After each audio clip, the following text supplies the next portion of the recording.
Kyler Murray has made his decision. It's the one that everyone has been expecting for a few weeks now. The A's first-round draft pick will, indeed, not pursue professional baseball, at least not in the near future. Instead, he has decided to, firmly and fully, commit to playing football. Good for him. Murray is, by all accounts, a solid young man who had a difficult decision to make. We should all wish him success on his journey. Murray's reneging on his promise to play baseball isn't a reflection on the young man himself, it's an indictment of Major League Baseball. The Oklahoma quarterback might be following his passion by choosing football over baseball, but it's a lot easier to do that when your passion will pay better now and probably later. The A's pitchers and catchers reported to spring training on Monday, meaning the baseball season has officially started, but the most marketable star in the sport, Bryce Harper, remains unsigned. Manny Machado, a 25-year-old four-time All-Star and two-time Gold Glove winner, is unemployed, too. There's a legion of solid players, Mike Moustakas, Marvin Gonzalez, Adam Jones, Dallas Keuchel, and Craig Kimbrell to name a few, who could absolutely help a team win games this year, but are currently held in limbo because major league teams seem collectively disinterested in using even a small stack of their pile-time money on big-time free agent players. But baseball's issues aren't just champagne problems for the top-level guys, it's a trickle-down disease. Talking to a variety of Giants players this week at the team's media day, there was a consensus that just about every player in the MLB pipeline is getting jobbed in one way or another, and there's sadly no resolution in sight. Reading the tea leaves around baseball, the Giants aren't the only team feeling that sentiment. A strike is looming in 2021 and Murray's decision illuminated why. Veteran players? They're not getting paid what guys were a few years ago, despite the fact that Major League Baseball has never been richer. That's if they're being paid at all. Young major leaguers? They're effectively indentured servants for 6 to 7 years, which, most of the time, are the best 6 to 7 years of their career. The best players have their wages artificially lowered, as teams control how much they pay a player for 3 or 4, pre-arbitration, years. Hint, it's rarely above the league minimum, and if they're still a top player through that process, they have to fight with the team for every dollar in salary through an arbitration process for the remainder of the contract. The lesser players on rookie deals? They're tossed back and forth between those indentured servant jobs and the minor leagues. And those poor minor leaguers. I mean that literally. The average salary for a minor leaguer in 2017 ranged from $10,000 a month in AAA, not bad, but in season only, to a little more than $1,000 a month, same, in rookie ball. It hasn't gotten much better since.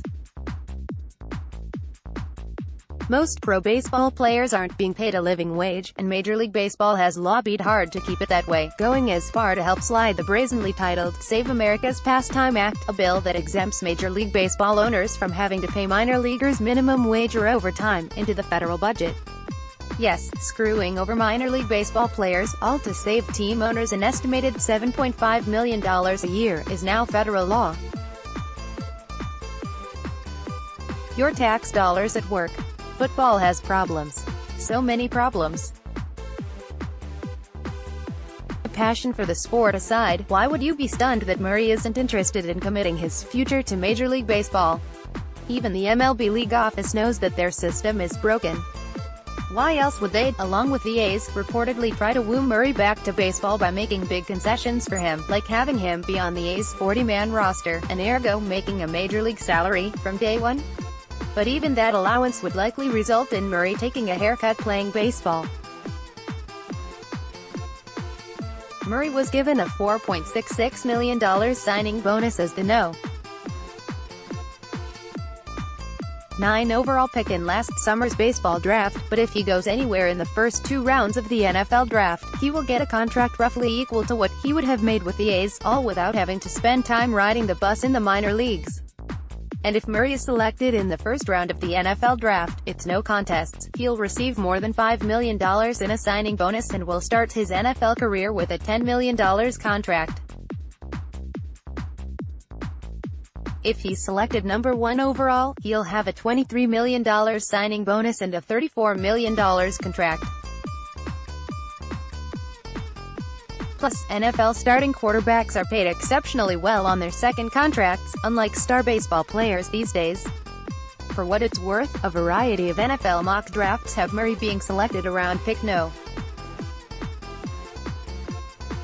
13, and while no NFL salaries are not fully guaranteed, neither is Murray making the major leagues.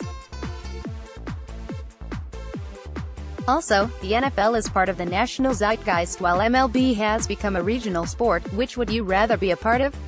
The go-to joke during this saga: it's going to take more than $5 million to get someone from Generation Z to care about baseball. It is important to note how much of a foul-up this was for the A's. They were too cute by half when they shocked baseball and drafted Murray with their first-round pick last summer, and now they're left empty-handed. Murray will return his signing bonus, but the A's won't receive a compensatory pick for him backing out of his deal. Ultimately, the A's will survive. They're well-practiced at salvaging strange circumstances, and Murray's decision doesn't affect the team's promising 2019 season. But while the sport is much larger than one player, I have a hard time seeing how Major League Baseball, on the whole, will bounce back from Murray's decision. There's a real anger brewing amongst players. Even mild-mannered Buster Posey is speaking out, as owners get richer but stingier.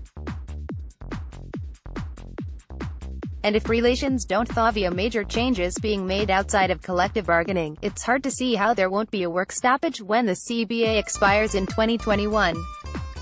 Or rather, given the current circumstances, when that strike happens, the players will only need to point to Murray as to why it went down. I doubt he knows it, but the quarterback is a case study of baseball's failures over the last decade.